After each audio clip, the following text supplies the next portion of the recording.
Welcome to Darjeeling! Very good afternoon and good afternoon from Darjeeling. তো এখন আমি বেরিয়ে পড়বো দার্জিলিং শহরকে এক্সপ্লোর করতে। আপনারা যারা আমার মতোই আর কি সোলো দার্জিলিং ঘুরতে আসছেন, তারা অনেকেই হয়তো ভাবতেন যে একার জন্য একটা পুরো গাড়ি বুক করবো কিনা, তাতে কিন্তু অনেক বেশি টাকা খরচা হয়ে যেতে পারে। অবশ্যই আপনার যদি ইচ্ছা হয় আপনি পুরো গাড়ি বুক করতে পারেন, বাট সেক্ষেত্রে আমি কিন্তু এখানে বুক করেছি শেয়ার ট্যুরগুলো।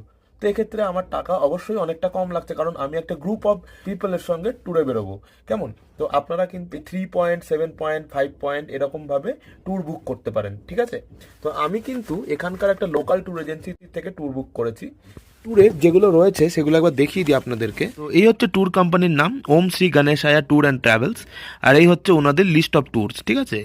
এখানে যে ট্যুরগুলো রয়েছে সেগুলো একটা হচ্ছে 3 পয়েন্ট, 7 পয়েন্ট, এক্সট্রা পয়েন্ট আর 5 পয়েন্ট, এই 4 রকমভাবে ডিভাইড করা আছে ট্যুরগুলোকে, ঠিক আছে?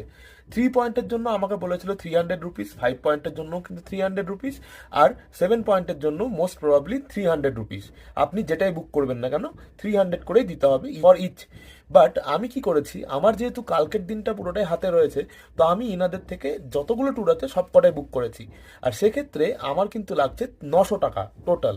এই যে 900 টাকা আমি পে করছি, তাতে কোন কোন পয়েন্টগুলো আর কি সাইট সিংয়ে ওরা ইনক্লুড করছে সেগুলো কালকে খুব ভালো বুঝতে পারবো। তো আপনাদেরকে এটাই বলবো, এই ভিডিওটা শেষ অবধি দেখুন। আমি কোন কোন জায়গা ঘুরছি সেগুলো দেখে নিয়ে যদি আপনাদের মনে হয় যে এই জায়গাগুলো আমরাও এক্সপ্লোর করতে চাই বা এনারা ঠিকভাবেই দেখাচ্ছে, তবেই কিন্তু এই ট্যুর এজেন্সির থেকে আপনারা ট্যুর বুক করবেন। কারণ এটা কোনো প্রমোশনাল ভিডিও না, আমি একদম অনেস্ট একটা রিভিউ দেওয়ার জন্য এনাদের থেকে সবকটা ট্যুর বুক করেছি 900 টাকায়, যাতে করে কোন কোন জায়গাগুলো দেখা ওয়ার্থ ইট হবে সেটাও আমি বলে দিতে পারবো। আর ওনারা কিন্তু যে জায়গাগুলো টিক মেরেছে, এখানে দেখুন কতগুলো জায়গায় কিন্তু ওনারা টিক মার্ক করে রেখেছে। তো আমি এটাই দেখতে চাই যে টিক মার্ক করা জায়গাগুলো সবকটা ওনারা দেখাচ্ছে কিনা, তো তবেই আমি আপনাদেরকে রেকমেন্ড করবো। আর আপনারাও পুরো ভিডিওটা দেখে ভেবে চিনতে তবেই কিন্তু বুকিং করবেন। 900 টাকা নেহাত কম নয়, ঠিক আছে?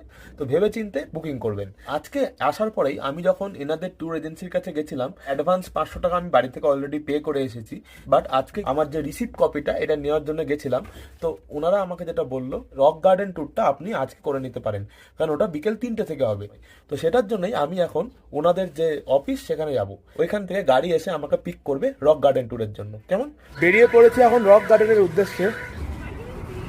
তো আমরা এখন যে ট্যুর কোম্পানির যেখান থেকে পিক হবে আমরা সেই জায়গাতে চলে এসেছি। এখান থেকে রক গার্ডেনের জন্য আমরা বেরিয়ে পড়বো।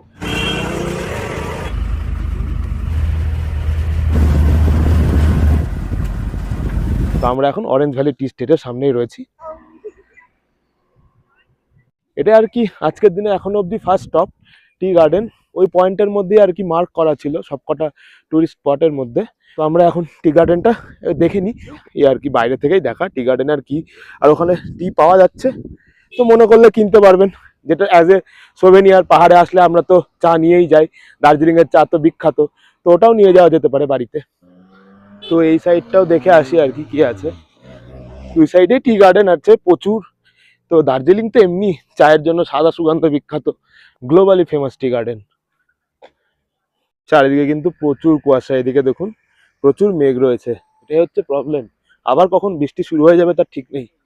জাস্ট কয়েক মিনিটের জন্য বৃষ্টি কমেছে, ঘুরে নিচ্ছে, আবার হঠাৎ করে বৃষ্টি শুরু হয়ে যাবে। তো এই মোটামুটি চা বাগানে আর কি দেখবো বলুন, বাইরে থেকে যা দেখার, চারিদিকে তো আটকানোই রয়েছে। আর পাহাড়ের গায়ে একদম পাহাড়ের কোলে চা বাগান। বাট চা বাগানের মধ্যে দিয়ে যখন মেঘগুলো পাস করছে আর যখন ওই বাড়িগুলো ভিজিবল হচ্ছে পাহাড়ের কোলে, বেশ সুন্দর লাগছে। তো এই আর কি, এটা হচ্ছে অরেঞ্জ ভ্যালি টি স্টেট, ঠিক আছে? এই যে নাম দেখতে পাবেন, অরেঞ্জ ভ্যালি টি স্টেট লেখা রয়েছে। দেখা যাক আমাদের নেক্সট স্টপ কোথায় হয়। আমরা এখন রক গার্ডেনের সামনে চলে এসেছি। এই মোটামুটি পুরো এরিয়াটা, এখান থেকে একটা সুন্দর ওয়াটারফলস আসছে, এই উপর থেকে আসছে। রক গার্ডেনের ভেতরে যেতে গেলে কিন্তু আপনাদেরকে 20 টাকা দিয়ে টিকিট কেটে নিতে হবে, ঠিক আছে? আর প্লাস্টিকের জিনিসপত্র ভিতরে অ্যালাউ নেই, যেমন হচ্ছে প্লাস্টিক প্যাকেট বা প্লাস্টিকের ওয়াটার বটল, কোনোটাই কিন্তু ভেতরে অ্যালাউড না রক গার্ডেনের। বাকি রক গার্ডেনের ভেতরে এই যে ওয়াটারফলসটা আসছে না আমার পিছনে, এই ওয়াটারফলসটাই দেখার মতো সুন্দর, ওইটাই আর কি। পুরো রাস্তা জুড়ে আপনি হাঁটলে, গার্ডেনের ভেতর দিয়ে হাঁটলে ওয়াটারফলসটাই দেখতে পাবেন। বাইরে থেকে ঠিক এরকম লাগছে। আর এই যে এখানে এন্ট্রি টিকিট লেখা রয়েছে 20 টাকা, দেখে নিন। লোকজন কিন্তু ঢুকছে ভেতরে, বাট এখন বৃষ্টি হচ্ছে, জানি না, বুঝতে পারছি না ভেতরে যাবো কিনা। পুরো রাস্তাটা তাহলে বৃষ্টিতেই যেতে হবে আর কি আমাকে হেঁটে হেঁটে। ওই রক গার্ডেনের যে ওয়াটারফলসটা দেখলেন, ওই জলটা কিন্তু এই সাইডেই ফ্লো করছে আর কি, এদিক দিয়ে চলে যাচ্ছে। এন্ট্রি আর এক্সিট টাইমও দেওয়া রয়েছে, 8টা থেকে বিকেল 5:30 অবধি গরমের টাইমে খোলা থাকে, আর শীতকালে সকাল 8টা থেকে 4টে অবধি। তো যেটা বুঝলাম যে রক গার্ডেনের এন্ট্রি ফিসটা কিন্তু আমাদের যে প্যাকেজ ছিল 900 টাকার মধ্যে অ্যালাউড না, তো ওটাও আপনাদেরকে জানিয়ে দিলাম। তার মানে হয়ে গেল 920। আরো একটা জিনিস বলে রেখেছে, কালকে যখন আমরা টাইগার হিল যাব, টাইগার হিলেরও কিন্তু 20 টাকা এন্ট্রি ফিসটা ওর মধ্যে ইনক্লুডেড নেই। তার মানে হচ্ছে কালকের 20 টাকাটাও অ্যাড অন হবে। ঠিক আছে, এখনো জানি না বাকি আর কোন কোন জায়গায় আমাদেরকে টাকা পেমেন্ট করতে হবে যে এন্ট্রির জন্য। তো এগুলো আর কি আপনাদেরকে জানিয়ে দিলাম, এগুলো কিন্তু ওই পুরো প্যাকেজে ছিল না। তো অনেকেরই হয়তো মনে হতে পারে যে 900 টাকা দিচ্ছি, তাও এখানে এন্ট্রি টিকিট দিতে হচ্ছে কেন। তো সেই জন্যই আমি আর কি আগে থেকেই জানিয়ে দিচ্ছি আপনাদেরকে। ঠিক আছে,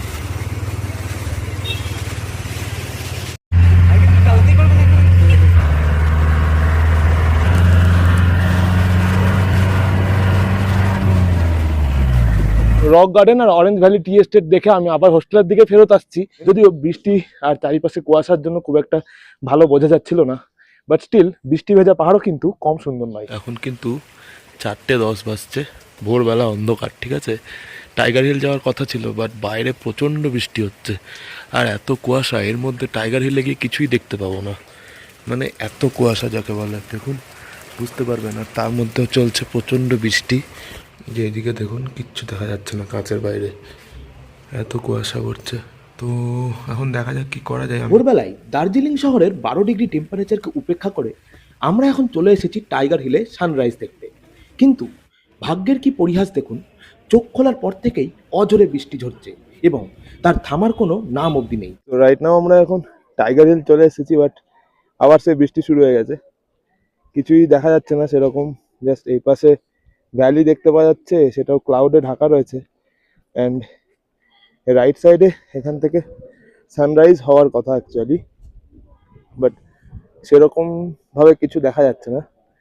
এখনো ক্লাউডই আছে, পাসিং ক্লাউডস রয়েছে, বাট ওই পিছনে কিছুটা আর কি সানরাইজের মতো আর কি সূর্যের আলো পড়ছে, বাট ক্লিয়ার নয়, অতটা ভিজিবিলিটি নেই সেরকম।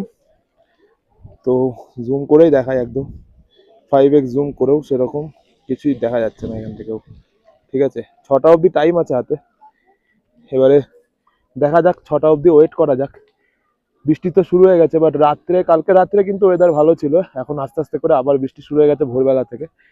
তো লেটস সি 6টার মধ্যে আদৌ দেখতে পাবো কিনা, আর দার্জিলিং থেকেও আজকে দেখা যাবে কিনা সেটা নিয়েও সন্দেহ আছে। কেমন দূর দূরে যত দূরই দেখছি, যেখানে যাচ্ছি সব দিকেই কিন্তু ক্লাউড, এদিকেও ফুল ক্লাউড, কোনো রকম ক্লাউডের মুভমেন্টও নেই, কিছুই বোঝা যাচ্ছে না।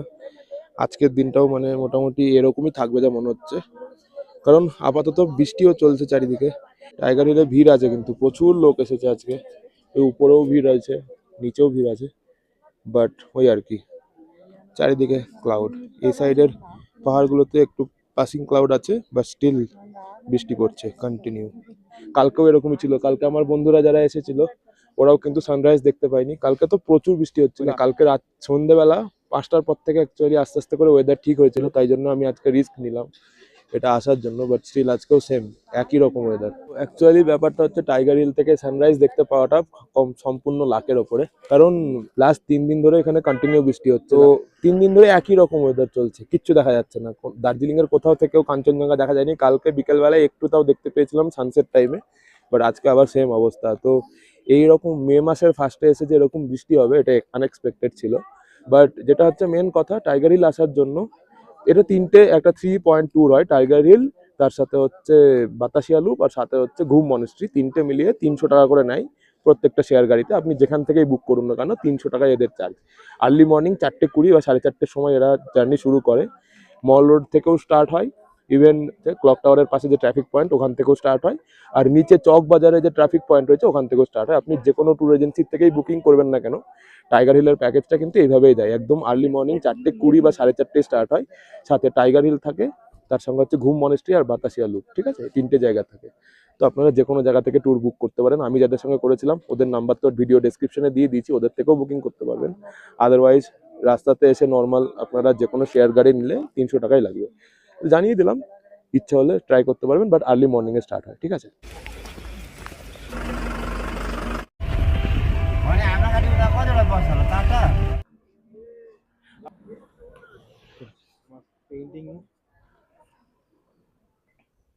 সো রাইট নাও আমরা এখন ঘুম মনেস্ট্রি এসেছি। তো এই জাস্ট ওয়েদার একটু ঠিক হয়েছে, এখন মোটামুটি একটু রোদ এসেছে, তাই ওয়েদারটা ঠিকঠাক লাগছে। তো এই মোটামুটি বাইরে থেকে এরকম লাগছে দেখতে। চলো ভেতরে যাওয়া যাক। এন্ট্রি টিকিট লাগছে কিনা বলছি।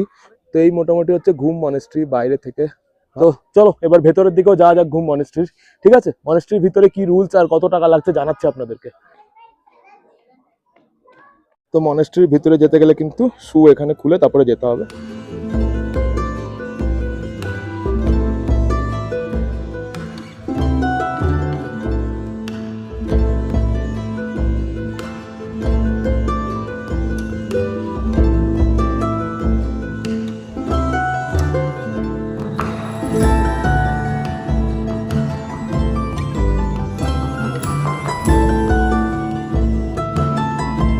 তো এই মোটামুটি ঘুম মনেস্ট্রি দেখা হয়ে গেল। ভিতরে জাস্ট ঢুকে একটু ঘুরে আসতে পারেন, শান্তি বজায় রাখবেন, ভেতরে ছবি টবি তুলুন, কোনো অসুবিধা নেই, বাট পিস রাখবেন। আর ভেতরে যেতে কোনো এন্ট্রি টিকিট লাগছে না, এটা আর কি ভালো জিনিস। বাকি ঘুম মনেস্ট্রি দেখা কমপ্লিট। এই রাস্তাতেই কিন্তু 1 কিলোমিটার পিছনেই হচ্ছে বাতাসিয়া লুপ। ঠিক আছে, আমি এখন 7 ট্যুরের জন্য বেরিয়েছি। তো আমি এখন এই ক্লক টাওয়ারের সামনে এসে দাঁড়িয়ে আছি। মোটামুটি এখন একটু ওয়েদার ঠিক হয়েছে, ঠিক বলতে বৃষ্টি হচ্ছে বাট কুয়াশাটা নেই, প্রচন্ড বৃষ্টি হচ্ছিল রাত্রের দিকে, বাট এখন মোটামুটি একটু ঠিকঠাক আছে আর কি ওয়েদার। এই মোটামুটি ক্লক টাওয়ার এরিয়া। আমার গাড়ি এখান থেকেই পিক করবে আর কি 7 পয়েন্টের জন্য। এখানেও কিন্তু ট্যাক্সি স্ট্যান্ড রয়েছে একটা এই সাইডে। কেমন, আমরা এখন জাপানিজ পিস প্যাগোডা চলে এসেছি। এই হচ্ছে পিস প্যাগোডার এন্ট্রান্স। এখানে Japanese temple, world piece pagoda. ভালোই ভিড় আছে, বৃষ্টি হচ্ছে যদিও। এই সাইডে প্যাগোডাটা রয়েছে। যাই হোক, চলো পুরোটা ঘুরে দেখা যাক একবার।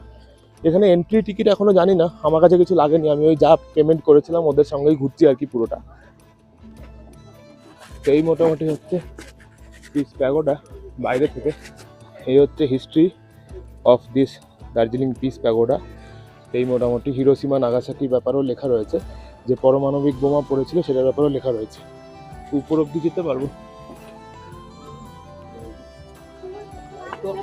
বাট এই প্যাগোডাতে কিন্তু ভিতরে ঢুকতে গেলে এখানে জুতো খুলতে হবে। এটা সব জায়গাতেই করতে হয়। আমি যখন নামচিতে যে বুদ্ধা পার্কে গেছিলাম ওখানেও সেম ছিল। এই জিনিসটা অবশ্যই মেনটেন করবেন ভেতরে যাওয়ার হলে। আদারওয়াইজ বাইরে থেকে আপনি পুরো এই পিস প্যাগোডা এরকমই দেখতে পাবেন। নিচে তো হিস্ট্রি ব্যাপারেও আছে, দেখিয়ে দিলাম। বৃষ্টির জন্য খুব একটা অতটা ভালো লাগছে না, হয়তো রোদ থাকলে দেখতে আরও সুন্দর লাগতো, বাট চারিদিকে তো বৃষ্টি হচ্ছে। তো এইটুকুই আমরা দেখলাম। আবার আমাদেরকে নেক্সট পয়েন্টের দিকেও বেরোতে হবে। এন্ট্রিতে কোনো রকম ফিজ কিন্তু লাগলো না, আমি নিচ থেকে তো পুরোটাই উপর দিয়ে এলাম, কোনো রকম ফিজ লাগলো না জাপানিজ প্যাগোডাতে ঢোকার জন্য। তো প্রচণ্ড বৃষ্টি হচ্ছে এখন, আর সেরমভাবে কি আর দেখবো, আর ভেতরে না ঢুকলে পিস প্যাগোডাতে আর সেরকম কিছু দেখার নেই। আস্তে আস্তে ক্লাউড হয়ে যাচ্ছে, আর সেরকম কিছু বোঝা যাচ্ছে না। ঠিক আছে, বাকি এই জায়গা থেকেও বেশ সুন্দর লাগছে দেখতে আর কি মনেস্ট্রিটা। তো এই মোটামুটি হচ্ছে জাপানিজ পিস প্যাগোডা যেটা বলছে। তো জাপানের টেম্পল বা পিস প্যাগোডা আর কি। চলো আবার যাওয়া যাক নেক্সট পয়েন্টের দিকে। তো আমরা এখন চলে এসেছি আজকের দিনের আমাদের সেকেন্ড পয়েন্ট, দার্জিলিংয়ের জু যেটা, সেখানে চলে এসেছি। এখানে 1.5 ঘন্টা স্টপ দিয়েছে, তার মধ্যে আমরা ঘুরবো। এন্ট্রি কোনো টিকিট লাগছে কিনা দেখছি, জানাচ্ছি আপনাদেরকে।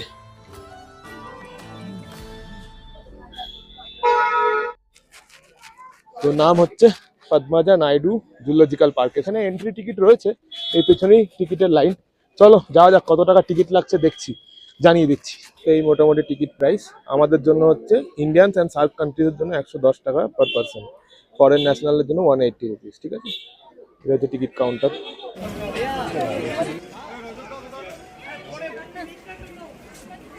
এখানে একটা ভাল্লুক ছিল, বাট এখন অ্যাডপ্ট করে নেওয়া হয়েছে। এই যে লেখা রয়েছে এখানে, already adopted by Sudipta Bhowmik and Koushik Bhowmik. তো যে এখানে যে ভাল্লুকটা ছিল ওটা কিন্তু এখন আর দেখতে পাবেন না এসে। তো এটা যেটা দেখতে পাচ্ছেন এটা হচ্ছে হিমালয়ান টার। ঠিক আছে, এটা যেটা দেখতে পাচ্ছেন এটা হচ্ছে মারখোর। ঠিক আছে, এর ব্যাপারে এখানে লেখা রয়েছে মারখোর। তো এটা হচ্ছে সাম্বার ডিয়ার। তো বিভিন্ন রকম ডিয়ারের প্রজাতি রয়েছে আর কি, নর্দার্ন কাশ্মীরেই পাওয়া যায়। এটা হচ্ছে ইয়াক। ইয়াক তো জানেন, এর তো ইয়াংথাম ভ্যালিতেও দেখা যায় ইয়াক। তো আর কি এখানেও রয়েছে আলপাকা। এই প্রজাতিটা অ্যাকচুয়ালি পেরু, সাউথ আমেরিকাতে পাওয়া যায়, ল্যাটিন আমেরিকায়। তো এখানে নেই মনে হচ্ছে, এখন এই মোমেন্টে নেই। তো এখানেও আস্তে আস্তে করে কুয়াশা হয়ে যাচ্ছে চারিদিকে, ভিজিবিলিটিও কমছে। এই একটা সমস্যা আর কি, এত কুয়াশা চারিদিকে। এই দেখুন একটু আগে যেগুলো দেখা যাচ্ছিল এগুলো কিছুই দেখা যাচ্ছে না এখন আস্তে আস্তে করে। তো এটা হচ্ছে হিমালয়ান মাউন্টেনিং ইনস্টিটিউট। তো এই জায়গাটা হচ্ছে সেই এডমন্ড হিলারি তেনজিং নরগে যারা first time Everest base camp গেছিল তাদের মিউজিয়াম। তারা সেই সময় যে জিনিসগুলো ইউজ করেছিল ট্রেকিং এর জন্য, ট্রেকিং শুজ, ট্রেকিং প্যান্ট, সবকিছু, ইভেন তাদের ট্রেকিং এর জন্য যা যা লেগেছিল আর কি, সে সবকিছু কিন্তু এখানে রয়েছে। ঠিক আছে, এটার ভিতরে আমি অনেক ছোটবেলায় এসেছিলাম, এক্স্যাক্টলি মনে নেই, তো ভিতরে গিয়ে আপনাদেরকে পুরোটা দেখাতে পারবো। চল, তো এই সেই হচ্ছে এডমন্ড হিলারি যে আর কি first time Everest base camp গিয়েছিল অ্যান্ড সেখান থেকে রিটার্ন এসেছিল। কিন্তু এই মিউজিয়ামের ভিতরে কিন্তু ফটোগ্রাফি অ্যালাউড নেই, বাকি সবই ঠিক আছে আর ইটস ফ্রি, কোনো টিকিট লাগছে না। ওই জুতে এন্টার করার সময় যে 110 টাকা দিয়ে এন্ট্রি করবেন ওটাই আর কি একমাত্র এন্ট্রি ফি এখানে। বাট মিউজিয়ামটা সুন্দর, অনেক কিছু দেখা যাচ্ছে এখানে, তো এসে কিছুটা টাইম এক্সপ্লোর করতে পারবেন। এখানে কিন্তু দুটো স্নো লেপার্ডও রয়েছে, স্নো লেপার্ড নেই, লেপার্ড আছে এখানে, চিতাবাঘ যাকে বলে। তো এই যে এটা কিন্তু ওয়ার্থ ইট, এই চিতাবাঘগুলো কিন্তু দেখা যাচ্ছে এখান দিয়ে। এখানে রয়্যাল বেঙ্গল টাইগারও আছে।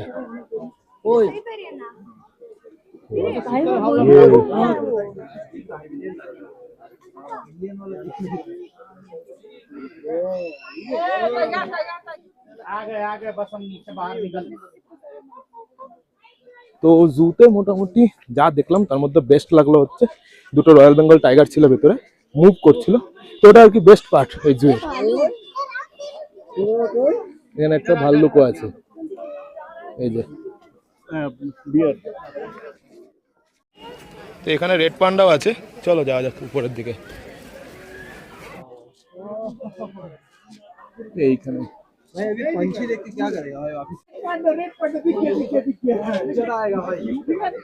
তো এই দেখো রেড পান্ডা এখানে দেখা যাচ্ছে পুরো, এই যে রেড পান্ডা। देखो सामने लाल भालू ना। তো আমাদের মোটামুটি জু দেখা কমপ্লিট, আর জু এর সাথেই কিন্তু ওই মাউন্টেনারিং ইনস্টিটিউটটাও রয়েছে, সবই আর কি দেখা হয়ে গেল একই সাথে। এটা দুটো পয়েন্ট এখানে কমপ্লিট হয়ে গেল, এবার যা যাক নেক্সট পয়েন্টের দিকে যাব। তো আমরা একটা টি গার্ডেনে চলে এসেছি, আজকের দিনের এটা টি গার্ডেন। তো এখান থেকে ভিউ কিছুটা এরকম, কালকে যে টি গার্ডেনে গেছিলাম ওখানেও এরকমই ক্লাউড ছিল, এখানেও সেম কাইন্ড অফ সেম ভিউই আসছে এখান থেকেও টি গার্ডেনের। এই টি গার্ডেনের এই জায়গাটা এই ভ্যালিতে দারুণ ভিউ আসছে, দারুণ, জাস্ট দারুণ।